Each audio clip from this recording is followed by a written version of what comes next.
Hello, Jackal! This is my passion project that I have been working on for the last 6 months, on and mainly off. It was meant to be a kids game, to teach them how to think in advance, and also to provide them with some spatial awareness. Because I found out that most of them were lacking the spatial awareness. Now how this game came about, let me show you. So I was teaching some kids, aged between 10 and I believe 15, with a bunch of robots. This is one of them, a mouse. You would press on the buttons to go forward, back, turn left or right on the spot. So this was the simple robot. Then it was a more complex one. This one, Botley. It also had commands, but this was a controller. And you could not only turn left to right, you could also turn by 45 degrees, also on the spot. And you could also delete the commands as you could with the mouse. And the last robot that the children would interact with was this panda. You would put a list of commands. We just had the simple ones of movement. You would go over them with the pen, and the panda would then start to move. While teaching the kids how to solve a problem by going from point A to point B with these robots, I noticed that some of them could not visualize how the occupied space would look like without the robot being there. A similar example to this is chess, where you have to think multiple turns in advance. And I also noticed that they couldn't, or they would not want to, understand the instructions. The instructions being going from point A to point B without hitting any obstacles and also pressing play only once. So what ended up happening is that they pressed go one tile forward and press play. And basically just repeat that until they got to point B. So they ended up going from point A to point B, they just needed a lot more input commands. So I wanted to make a digital game about avoiding obstacles while going from point A to point B and also grabbing a key. Why not? Because this is digital, you can do anything. And I also preserved the input commands.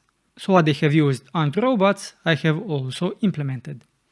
Now I needed a name for my game, and I thought up Nauticulos, which sounded cool in my head, but I later found out that this is actually a Spanish word for obstacles. So I needed something new, to be unique. And I came up with Nauticulos, which is the combination of obstaculos and nautical. Because the main character is a diver and the whole scene is underwater. Now how did I decide on the character, which is the diver? Basically I went to the Unity store, searched for low polygons, robots, mechs and steampunk. And this is what I found.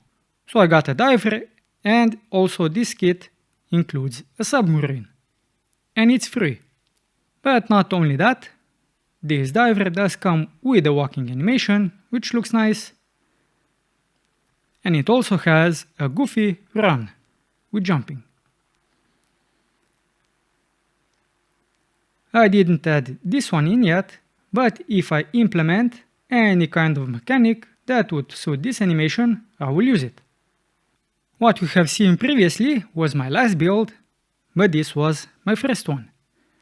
Which does work, it has all of the basics that I wanted, so I can move from point A to point B, and once I reach point B, the next level will load.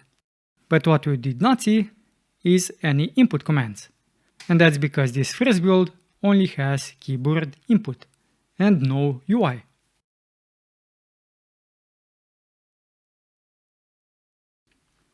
So the movement works and level loading works, but I spent too much time on this mechanic, which is hitting the obstacles. But at the end of the day, I think it looks nice, and for the kids it might be fun. Once you hit an obstacle, the diver turns in a random direction, but this also introduced some issues, well, a lot of them, with edge cases when you move after you hit a wall. basically what ended up happening is that I would actually move from this point to here. Or in some cases, I would move from this point to here. Now I did fix all of those edge cases down the line, but it was just something that I didn't have to do. It would be a lot easier to just play the stunned particles and have the diver in the same position and direction. This is build number 2, exactly the same as number 1, except I have an UI.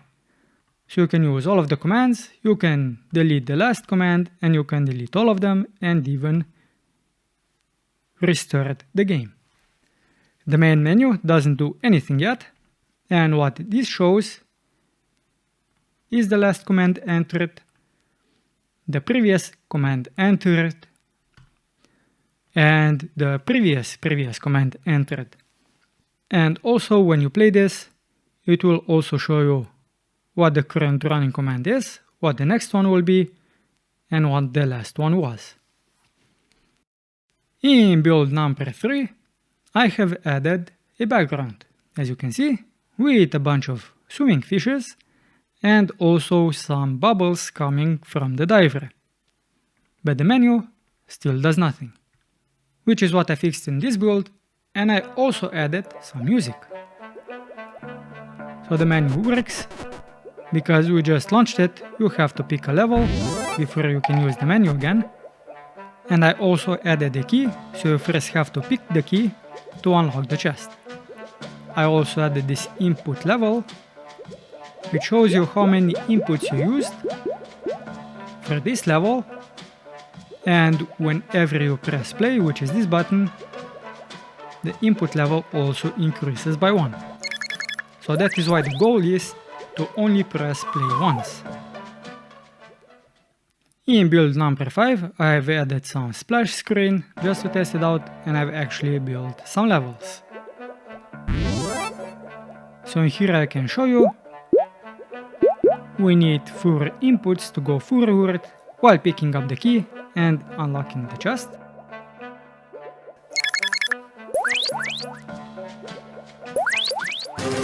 And this will also show you the completed level pop-up. So you have unlocked the badge, this shows you how many inputs you used, and this shows you how many inputs, the minimum, you should use ideally to finish the level. In build number 6, I've added a bunch of levels and teleport mechanic, but because this build is locked, I can't show you the teleports. In build number 7, I've changed the fonts and also the language, but I've changed the language back to English, so let me show you the teleports in the meantime. This is how that looks. Now what I had to fix with the teleports was that the movement pauses once you enter a teleport, otherwise you would just continue moving on. So this now works as intended, as you can see.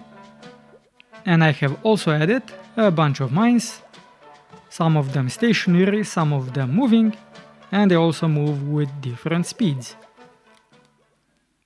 Build number 8 has some post-processing, so does V9, so let's take a look at this one. So in here I have added some vignette, lens distortion, chromatic aberration, and I have also changed the button color, so it's a lot more noticeable what's what goes forward and what is just moving them in place. So this should be a lot more indicative what turns in place and what moves. But in this build, as you can see, the arrow size is mismatched, and that had to do something with me applying the post-processing, which I have later also fixed. Now in this one, I have also added the mouse cursor. So now we have an anchor as the mouse. That's pretty much the only change that I've done. And here we have the first item that I have added, which is the diving helm.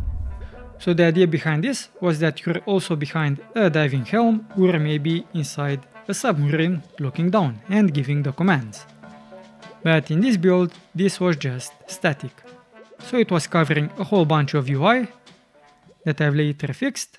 So this was the moving helm, but this also had another issue, and you'll see it in just a bit.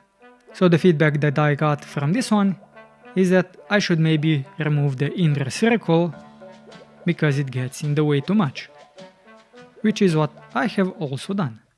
So I've done some color change, increased the UI, and let's go just to the final version, at this point in time anyway. So as you can see now, the diving helm doesn't take up so much space in the center. I've also added some lights so that they light up the glass and also the frame of the helm, and the helm is following the mouse pointer slowly. Now, is this where the story of Nauticulos ends? You'll tell me. I'm available for feedback. I do have one more thing, or maybe two, that I could implement. One is to use the teleports and not be limited to just one field. I could go into a teleport and teleport a level down, so like into a cave. And I also have two more fields for the buttons available here. So one of them could be for picking up objects. So I could maybe activate switches. So maybe I pick up rock along the way and put it down on a switch so that the switch stays active and I can then move past an obstacle. You will find the game on itch.io. You will simply download it. It will be in a zip like this one. So you will simply unpack it, as you see here, minus the zip file, and you will simply launch Nauticulos. And if you do play it, you can simply go to the game and leave me any kind of feedback. You can post a comment, and you can also leave me a comment in the comment section down below. Now, as you can see, you can also download the Android version. This one is definitely not up to date, and you will not find it in the Google Play Store. And that's because Google Play Store wants to display too much information that is publicly available to everyone. If you found this game interesting, let me know in the comments down below, maybe what you would also do, what you would not do, and if you would want to actually play it. Currently it's free, it will be free. If I make a ton more levels and extra mechanics, then I may consider actually putting it on Steam. But for now, it will be available on itch.io. And if you want to see more game development content, do let me know in the comments down below. I'm Simon, and until next time, Jackal, keep it digital.